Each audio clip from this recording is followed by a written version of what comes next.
কি অন্যায় অন্যায় হয়, যতই তোমার ভালোবাসার পাত্র কিংবা পাত্রী হোক, যে ভুল তুমি অতীতে করে রেখেছো, যতই বলো অতীতে কি করে রেখেছি এখন আমি শুধরাচ্ছি, না, এটা পুরোপুরি ভুল কথা।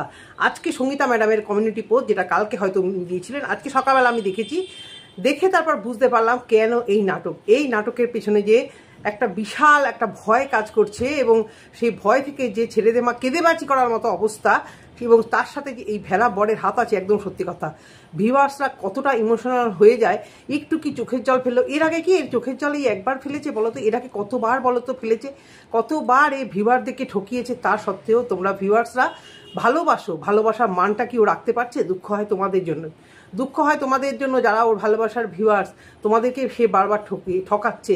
অনেকেই বুঝতে পেরেছে, অনেকেই এখনও অবধি, যেহেতু ওর ওই একটা ফাঁকা জায়গা আছে তোমাদের। আজকে আমিও একটা সত্যি কথা বলি, একদম প্রথম যখন কন্ট্রোভার্সি ওর দেখতাম আমি অনেক দিন আগে থেকে, তখন আমিও কিন্তু ওকেই ভালোবাসতাম। MSL মাই সিম্পল লাইফস্টাইল, ওরা আমার খুব একটা পছন্দের ব্লগার কোনো দিনই ছিল না। সেই জায়গা থেকে না, আমি কোনো ওর কথা, মুখের কথা বিশ্বাস করিনি। কিছু কিছু ভুল যে কণিকা করতো, সেই জায়গা থেকে ওর কিছু কিছু ভিডিও, না সেই ভিডিওগুলো আমি অবশ্যই দেখিনি। ততদিনে মেবি ও শুধরে গেছে, বা কেস কাচারি হয়তো, কোর্ট কাচারি কিছু হয়ে, বা লিগাল স্টেপ কিছু নেওয়ার জন্য হয়তো ও শুধরে গেছিলো। কিন্তু আমি কিন্তু একে পছন্দ করতাম এবং লিখতাম যে বাহ, তোমার কথাগুলো খুব ভালো লাগে, কারণ তুমি ঠিকঠাক ধরে রেখেছো। যখন ওরা গড়ের মাঠে মিট আপ রেখেছিল, তখনও আমি বলেছিলাম যে আমি কিন্তু চাইলেই যেতে পারতাম, কিন্তু আমার যেহেতু ওদের খুব একটা পছন্দ হয় না, সেই জন্য এদের মিট আপে আমি কিন্তু যেতে রাজি নই। তারপর যখন তার কদর্য ভাবটাকে মানে দিনকে দিন, এবং আমার মতো অনেক ভিউয়ার্সাই আছে যারা MSLকে সেইভাবে পছন্দ করতো না। সবার যে সবাইকে ভালো লাগতে হবে এমন তো কোনো কথা নেই। সেই জায়গা থেকে কিন্তু ওকে ভালোবেসেছিল, এবং ওর যেহেতু একটা শূন্যস্থান আছে, আমি শুধু ভাবতাম যে আমি তো আগে তাদের ভিডিও দেখতাম না, মানে দীপ্তিদি, রিম্পা টিম্পা, ওদের ভিডিও, বা অনেকেই ওকে নিয়ে হয়তো ওর ওই জায়গাটাকে নিয়ে কথা বলতো। আমি তখন ভাবতাম যে তারা কীরকম মানুষ, এরকম কী করে হয়। দেখো, আমিও তখন জানতাম না, এবং আমার মতো হয়তো এরকম হাজার হাজার ভিউয়ার্সও আছে জানতো না যে ব্যাপারটা কি। তারপরে যখন দেখলাম যে না, তুমি তো এটা নিয়ে সিম্প্যাথি খেলছো, তুমি তো এটা নিয়ে একদম সিম্প্যাথি খেলছো, বাচ্চা না হওয়ার বিষয়টাকে যারা অন্যরা বেঁচেছে তার থেকেও তুমি বেঁচেছো, এবং টিল ডে তুমি আজও বেরোচ্ছো ঘন্টায় পর ঘন্টা। যার সংসার ভাঙছে, যার আজকে এই পরিস্থিতি, ডিভোর্স হবে, সংসার ভাঙছে, সে কী করছে? দুনিয়া কন্ট্রোভার্সি চ্যানেলে ভিডিওগুলো দেখছে, এবং দিতে দিতে এখানে উত্তর দিচ্ছে। মিসিলি কী বললো, গীতাদি কী বললো, রিম্পা কী বললো, সীমাদি কী বললো, তাহলে এ কী বললো, মর্কট কী বললো। ভাবতে পারো কতটা সময়, যার সংসারে এত অশান্তি, তার এই ক্যামেরা ধরে এই সমস্ত বলা। তার মানে ও এই সোশ্যাল জগৎ, এই তর্ক বিতর্ক, এগুলোর মধ্যে নিজেকে রাখতে কত ভালোবাসে। ভাড়মে যায় বর, ভাড়মে যায় শ্বশুর শাশুড়ি, তাদের সাথে বসা, তাদের সাথে আলোচনা করা, যদিও বা কিছু হতে চায়, হয়তো নি কিচ্ছু। একদম সত্যি কথা, এখানে কোনো মিথ্যাতে ওই দু চারটে কথা, ওর মতো একটা দরজাল রাউডি মেয়ে, তাকে দু চারটে কথা যদি বর বলেও, তাতে ও ভেবেছো তোমরা চুপ করে থাকবে? ও চুপ করে দেওয়ার মেয়ে। একটা স্ট্রাইক দিয়েছিল MSL, তার প্রতিদানে ও কী করেছিল তোমাদের মনে আছে? একটা স্ট্রাইক দেওয়ার প্রতিদানে ও দিনে 4টে করে নোংরা থেকে নোংরাতর কণিকার নামে তার ননদদের নিয়ে, তার, এবং এখনও ওদের সম্পর্কে, ওদের নিয়ে এত বড় কেস খাওয়ার পরে কণিকারকে নিয়ে ভিডিও করা, বা কণিকাদের ভিডিও রেগুলার কি দিচ্ছে না দিচ্ছে সবার আগে খবর পেয়ে ও কিন্তু ব্যঙ্গ করতে ওখানে বসে পড়ে। উপরওয়ালা দেখছে না, ও না মানলে কী হবে? Karma is bad. এবং ওর শাস্তি, যাদের দুঃখ লাগছে যে এর কেন ম্যাডাম পিছনে পড়েছে, এর শাস্তি কিন্তু 100 বার হওয়া উচিত। এবং এর এগেনস্টে কেস করে যারা পিছু পা হয়েছে তাদের না। আজকে ইফিতা যদি কেস করে, এবং সে ভ্যালিড পয়েন্টে কেস করেছে, এত বড় সাহস ওর কোথা থেকে আসে যে একটা বাচ্চাকে তার বাবার সম্পর্কে প্রশ্ন করা এই MSLদের। আর ইফিতার যতই খারাপ করুক, ইফিতাকে বলো সেই বাচ্চার জন্ম নিয়ে তার নন্দায়ের সাথে আজকে ইফিতার বর ভালো মানে কি বিশ্বাসে মানে বিশ্বাসী হাজব্যান্ড। তাই যে এইভাবে যে ওয়াইটিতে, যদিও ওয়াইটির এই সম্পর্কটা নিয়ে হাজব্যান্ডদের প্রশ্ন করা উচিত না, যে ও যা বলছে বলো, ওকে তো সবাই চেনে। সেখানে ইফিতার বাচ্চাটাকে কারুর একটা নন্দায়ের সঙ্গে সম্পর্ক রেখে দিনকে দিন ওর মতো বাজে ভাষায় কেউ কোনো মহিলাদের ডেকেছে বলো তো? আর ওর ভিডিও, ওর কন্টেন্ট, ও বাড়িতে গিয়ে যে কোনো ব্লগারদের নিয়ে, মানে বাড়িতে পৌঁছে যাওয়া, কার সাথে না ফোনে যোগাযোগ করে, কোথায় এই হুলের স্কুটিতে চড়া, কোথায় এই মানে চাপদারি ওই দাঁত ফোকলা। ভাববে তোমরা পুরনো কাসন্দি কেন ঘাটছো? তাহলে পুরনো কাসন্দি ঘাটবো না কেন? ও যদি 2 বছর আগেকার একটা পুরনো গল্প নিয়ে ওয়াইটিতে এখনও সিম্প্যাথি গেম খেলে, বলছে কি এই ট্রিটমেন্টে খুব কষ্ট। কাদের কষ্ট না? আমাদের যে সিজার হয়েছে, একটা না দুটো জ্ঞান আসার পরে, বিছানা থেকে যখন নামতে বলে, ফার্স্ট পাটা রাখার পরে, যারা মা হয়েছে সিজারে, চিন্তা করো তো ওই যন্ত্রণাটা। কষ্ট নেই? তারপর বাচ্চা আসলো, রাত জাগা, তার এটা পরিষ্কার করা, যতই লোক থাকুক মার উপর থেকে তো ধকল যায়। আর 3-4 মাস মা কি প্রপার ঘুমাতে পারে? 3-4 মাস কেন, বাচ্চা যখন 3 বছর 4 বছর হয়ে যায় তারপরে ও বাচ্চা কখন নড়লো কখন চললো, বাচ্চা হওয়ার পর থেকে তো মানে ঘুম সেভাবে ডিপ ঘুম কি মানে আমি আজ অব্দি দিয়েছি কিনা সন্দেহ। হ্যাঁ, তো তারপরে বাচ্চার এডুকেশন কী হবে একটা চিন্তা দুশ্চিন্তা, তারপরে বাচ্চার শরীর খারাপ হলে চিন্তা, তারপরে তো আছে বিভিন্ন রকমের পয়সা খরচা চিন্তা সমস্ত কিছু। এগুলো কষ্ট না? একটা ট্রিটমেন্ট করাতে গিয়ে ননীশ্বরী তোমাকে একটা কথা বললে গায়ে লাগে, তুমি লোককে 10টা কথা বলবে। একটা ফোসকা পড়লে একটা ওই ট্রিটমেন্ট করাতে গিয়ে আয়ুর্বেদিক ট্রিটমেন্ট এতদিন পরে মুখ খুলেছে, যখন সবাই এত বাজে বাজে কথা বলেছে তুমি চুপ করে বসেছিলে কি না আমি একদিন এটাকে নিয়ে প্রচুর ভিউজ কামাবো, বললে যে তোমার ওই জায়গা ক্লিয়ার হয়ে গেছে। তার মানে আমি অনেকদিন আগে বলেছিলাম হ্যাঁ এই ভেরু হচ্ছে আর এক হিজড়ে, হয়তো হিজড়েদের আমি ছোট করছি না, হিজড়েদের আমি ছোট করছি না, তারা মানে একটা যেহেতু একটা জেন্ডার আলাদা, আমাদের তো এখন ওইভাবে জেন্ডার করে, দেখবে এখন যে কোনো ব্যাংকেরও ফর্ম ফিল আপে এরকম দেয় মেল ফিমেল আর হচ্ছে মানে ট্রান্সজেন্ডার বা হোয়াটএভার মানে তৃতীয় লিঙ্গ আর কীরকম। সেই জায়গা থেকে কিন্তু আমি মানে কখনো করছি না, যেহেতু হিজড়েদের কখনো বাচ্চা কাচ্চা হবে না, সেই জায়গা থেকে কিন্তু আমি বলছি ভেরু কিন্তু হতে পারে একটা হিজড়ে। এবং সেই জায়গা থেকে আমি বলতাম যে এর বাচ্চা হওয়ার ইচ্ছে, এর বাচ্চা হবে, একটা স্বামী স্ত্রী দুজনে মিলেই তো করবে। আজকে আমার ছোটো ননদের বিয়ের 12 বছর পর বাচ্চা হয়েছে, হ্যাঁ যদিও আগে বাচ্চা এসেছিল থাকেনি, এই না যে কখনো আসেনি। তার জন্য আমার নন্দা এবং আমার নিজের ছোটো ননদ কত দৌড়োদৌড়ি নিজেরা করেছে, আমার শাশুড়ি মা বা আদার্স, আমি বিয়ের অনেকদিন পর এসে আমি দেখেছি, মানে আমি দৌড়োদৌড়ি করতে দেখিনি, আমি বেবিটাকে আমি দেখে নিয়েছি, তার আগে আমি গল্পগুলো শুনেছি। তো একে এর হাজব্যান্ড কী করতে একা একা ছেড়ে দিত ট্রিটমেন্টের জন্য, কোন তোর চাকরি রে, তাহলে হাজব্যান্ডের যখন ইচ্ছে নেই বউকে একা একা ট্রিটমেন্ট করানোর জন্য এত দূরে ছেড়ে দেয়, হ্যাঁ তো তাদের ঘরে বাচ্চার যে ইচ্ছে নেই, ওর হাজব্যান্ডের যে ইচ্ছে নেই তো বোঝাই যায়। একা একা জেদ করে কি মা হওয়া যায়? একা একা জেদ করে আমি এর আগেও ভিডিও করেছি যে ওর একা একাই মা হওয়ার ইচ্ছা, আমি অ্যারোগেন্ট, আমি মা হবই, আমি ট্রিটমেন্ট করাবোই, যেখানে হাজব্যান্ডের সাইডে একটা যে কোনো জায়গায় হাজব্যান্ডের সায় নেই, মানে হাজব্যান্ডের সেই হারে কি মানে ইচ্ছে থাকলে তাহলে কি সে ছুটির ব্যবস্থা করতো না? আর কে বলেছে যতই তুমি বড় যেখানে ছোটো বড় যেখানেই চাকরি করো, সেখানে যদি বলো যে আমি একটা ট্রিটমেন্ট করাতে যাচ্ছি, আমার এই একটা সমস্যা, একটু হলেও ছুটি দেবে, হয়তো তোমার স্যালারি কাটার যাবে। এবার ওই হাজব্যান্ড যদি স্যালারি লোভের সাথে না যায়, আর ট্রিটমেন্ট করাতে কীভাবে একা একা চলে যেত? একে কে ভালোবাসে বলো তো? কারোর সঙ্গে ভালো ব্যবহার রেখেছে? ট্রিটমেন্ট করাতে যেত সঙ্গে না মা না বাড়ির লোক না কিচ্ছু। আজকে ওয়াইটিতে ফ্যামিলি কেচ্ছা বেচছে আর ভিউয়ার্সরা কীভাবে ওইগুলো গলগল করে গিলছে।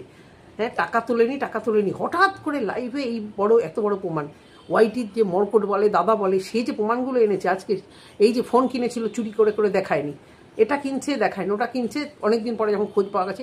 কত পয়সা থাকলে বলো তো, কত ফোকটাই পয়সা থাকলে 7,000 টাকা দিয়ে এই বয়সে এসে চুল একটা কেনে, ও তো সিনেমার নায়িকা নয়, ও তো কোনো বিউটিশিয়ান নয়, ও তো কোনো মডেল নয়, তাহলে ও 7,000 টাকা খরচা করতে গিয়ে বলে আমি খুব হিসেব করে চলি, 7,000 টাকাটা সে খরচা করলো, তার একটু গায়ে লাগলো না? হ্যাঁ তাহলে এগুলো ফোকটাই রোজগার, যখন ফোকটাই আসে না মানুষের সত্যি গায়ে লাগে না, এদিক থেকে ওদিক থেকে যখন ভিক্ষা করে বা টাকা যখন নিয়েছে, একটু লজ্জা করলো না তোমার? তুমি অন্যায় করেছো, তুমি নোংরামো করেছো, আর কিউআর কোড দিয়ে টাকা, হ্যাঁ একটা মাস্টারমশাই বাড়ির বউ এভাবে মানে ওয়াইটিতে সে ভিক্ষা করে, তারপরে আবার বলে তার শিখ দ্বারা সোজা, তার এই সোজা, তার সেই সোজা। আর এই যে ভিক্ষাটা করলো ওর বর জানতো না, বরের সাপোর্ট ছিল না এতে, তখন যখন বরের সঙ্গে অশান্তি হয়নি। আর সব থেকে বড়ো কথা হচ্ছে বাড়ি থেকে তাড়িয়ে দেওয়া বা নিজে থেকে চলে যাওয়া, অশান্তির ভয়ে বর গালাগাল দিয়েছে, তারপরেও এইভাবে মানে কিছুক্ষণ পর ভিডিও করছে, আর দুনিয়ার লোকের ভিডিও মানে সারাক্ষণ মোবাইল নিয়ে দেখছে যে ওয়াইটিতে ওকে নিয়ে কতটা চর্চা হচ্ছে। তাহলে তোমরা বুঝতে পারছো না এর পিছনে কি আছে? ও ম্যাডামের কমিউনিটি পোস্ট দেখছে, ম্যাডামের ভিডিও প্রত্যেকটা দেখে, এবং প্রত্যেকের দেখছে যে ওকে নিয়ে মতামতটা কত, সেই অনুযায়ী ও এগোবে। অনেকে বলছে, সুনাদির চ্যানেল থেকে জানতে পারলাম এমএসএলদের সাথে ওর একটা প্যাকআপ হয়েছে, মানে প্যাচআপ হয়েছে, একেবারেই নয়। কোনো দিক থেকে আমার মনে হয় না উজ্জ্বল কণিকা অন্তত ওকে এইভাবে ছোট করবে। আমি এই ভিডিওটা উজ্জ্বল কণিকাকে ট্যাগ করব, যদি কণিকা উজ্জ্বল দেখো তোমরা একটু এই বিষয়ে মুখ খুলো তো, যে এই যে বলা হচ্ছে যে তোমরা ওকে মানে ক্ষমা ঘৃণা করে দিয়েছ, সেই জন্য ও যে টাকাগুলো তুলেছিল এই টাকাগুলো খরচা করে ফেলছে, এটা কখনো সম্ভব? এটা কখনো সম্ভব না। তাহলে অন্তত আমরা কিছু কন্ট্রোভার্সি ক্রিয়েটার যাদের সাথে এমএসএলদের একটু হলেও ভালো সম্পর্ক বা একটা রিলেশন আছে, তাদের চ্যানেল থেকে কিছুটা হলে জানতে হয়তো পারতাম। এ ধরনের মিথ্যা গুজবে কান দেবেন না। মনে হয় না কণিকাদের সাথে এর কোনো রকমের মানে মিসআন্ডারস্ট্যান্ডিং হয়ে মানে আন্ডারস্ট্যান্ডিং হয়ে গেছে। কারণ নত হতে শেখে নিয়ে বারবার বলে একটা আমার পেছনে একটা কেউ লাগলে আমি তাকে 10টা দেখিয়ে দেবো। এর আগে দেখেছো মন্দিরা একটু যখন অ্যাভয়েড করেছে, কীভাবে কী নোংরা ভাষায় শুধুমাত্র ভিউজের জন্য মন্দিরাকে বেঁচেছে। ভিডিও কন্ট্রোভার্সি ভিডিও অনেকেই করে, এর মতো এরকম ভিউজ বেশি, অথচ যত ওকে থামতে বলা হচ্ছে, এত ম্যাডামের কেস খাওয়ার পরে কান্নাকাটি করে আমি ভিডিও দেবো না, ম্যাডাম কে না ভয় পায়, সঙ্গীতা ম্যাডামকে ভয় পায় না এমন তো কেউ নেই। কারণ ভয়টা এসে, কারণ উনি বাঘ ভাল্লুক নয়, কিন্তু মান সম্মানে ভয়। ওয়াইটিতে এসে আমি কেস কামারি হবে, আমাকে নিয়ে মানে সারা 1.5-2 ঘন্টা ভিডিও হবে, এগুলো তো একটা লজ্জার বিষয়। যে লজ্জা ঘৃণা মানে ওই না ওর আছে না ওর ভেড়াটার আছে। থাকলে অনেকদিন আগে ভেড়া ওর ক্যামেরা নিয়ে ছুঁড়ে ফেলে দিত, দেখি তোমার কত বড় সাহস, বেরিয়ে যাও বাড়ি থেকে, ভিডিও করা বন্ধ করো। এতটা লোভ ভেড়ারও দেখছে এই ভিডিও করে এখন এত ভিউজ হচ্ছে, আরও এখন কেচ্ছা বিক্রি করে ভিউজ। তাহলে কি বুঝছো ভেড়াটার স্বাদ নেই এতে? ওই যে পয়সাগুলো, এতগুলো টাকা এই যে ভেড়া এনজয় করছে, বাড়ি করেছে, এই করেছে, যেগুলো ভেড়ার স্বাদ দিতে কোনোদিন কোলাতো না, যেটা ও বলেছে, সেই জিনিসটা ভেড়া এনজয় করছে না।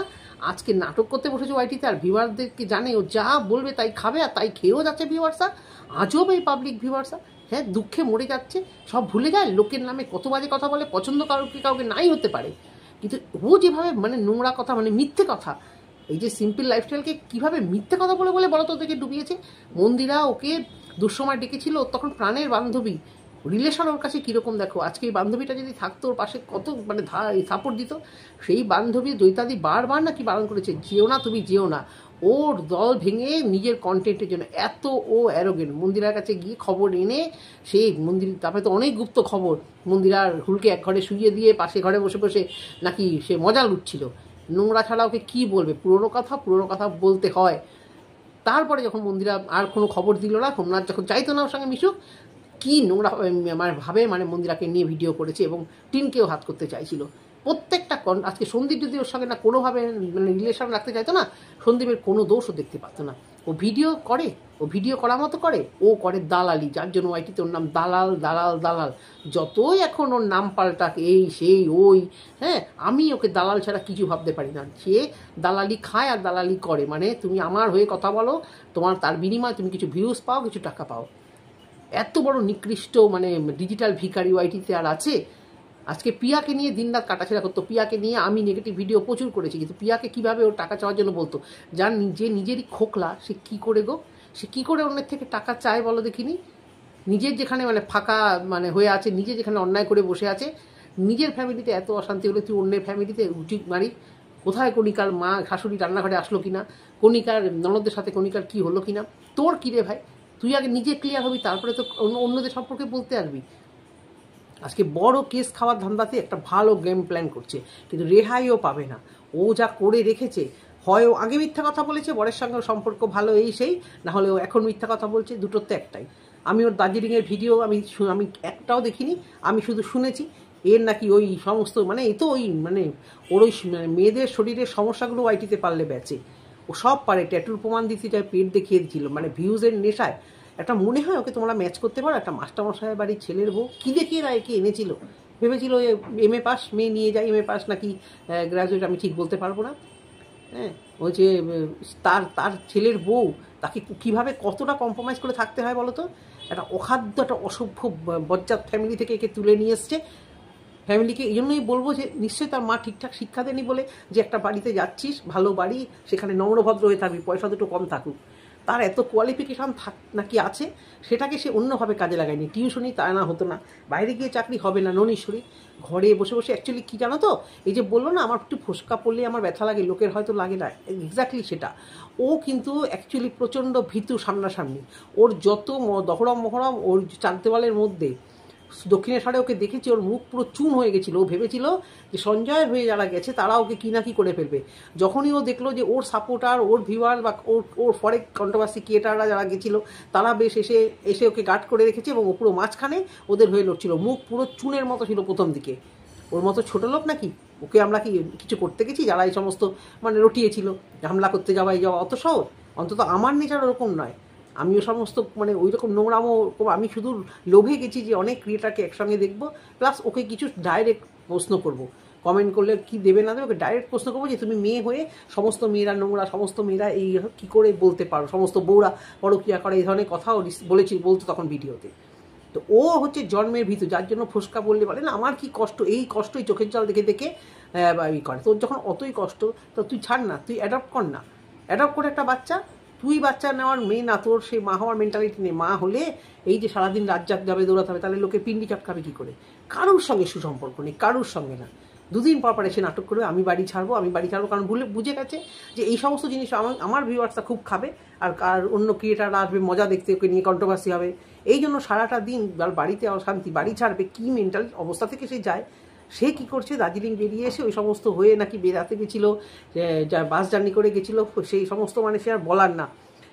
ঘুরতে যাওয়ার তার এমনই তালা ছিল, সেই ভলভো বাসে করে এই এতটা জার্নি করে, বা এই শিলিগুড়ি ট্রেন জার্নি করা একটা আলাদা ব্যাপার, যারা জার্নি করতে পারে না। বাস জার্নি খুব কষ্ট, বাস দাঁড়ায় না, ট্রেনে বারবার বাথরুমে যাওয়া যায়, খাবার দাবার অনেক কিছু হচ্ছে, বাস একটা নির্দিষ্ট জায়গায় দাঁড়ায়, ওরা বলে এখন টয়লেট করো, এইটুকু সময়ের মধ্যে খাও, বাসি বাজাও, ওঠো বাসে দৌড়াও। তো বাস জার্নি এমনি ঝাঁকুনিটাও বেশি হয়, যে কুয়োর ব্যাং ঘর থেকে কোথাও বেরোয় না, সে বাসে করে এতটা যাওয়ার সব কোথা থেকে পেলো।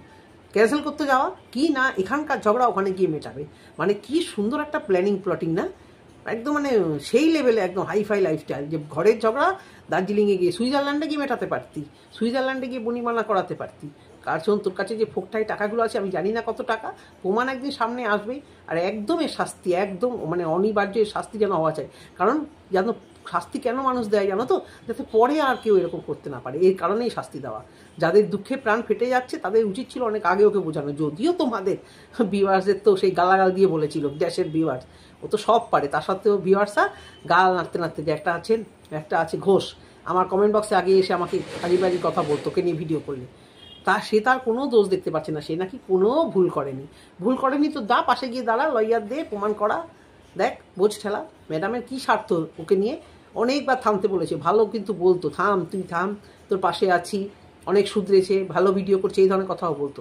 তুমি শুধরবে না, আর সেই পিয়ার টাকা নিয়ে রেগুলার বলতো, পিয়ার বাচ্চাটা অসুস্থ, সেই জন্য পিয়ার টাকা তুলেছে, 100 বার ভুল করেছে, সেটা নিয়ে কথা বলেছি। কিন্তু কেন বলেছি, আমি যেহেতু টাকা তুলিনি, তুই নিজে টাকা তুলেছিস, নিজে ফুর্তি করছিস, টাকা তোলার পর তোর লাইফস্টাইল পুরো পাল্টে গেছে, তারপরেও তুই লোককে বুঝাবি এত টাকা একটা কন্ট্রোভার্সি কি এটা রোজগার করে, যে এত কিছু করে নিচ্ছে হঠাৎ করে, লোকেদের চোখে লাগবে না? এই জায়গাতেও একটা বড় ভুল করে ফেলেছে।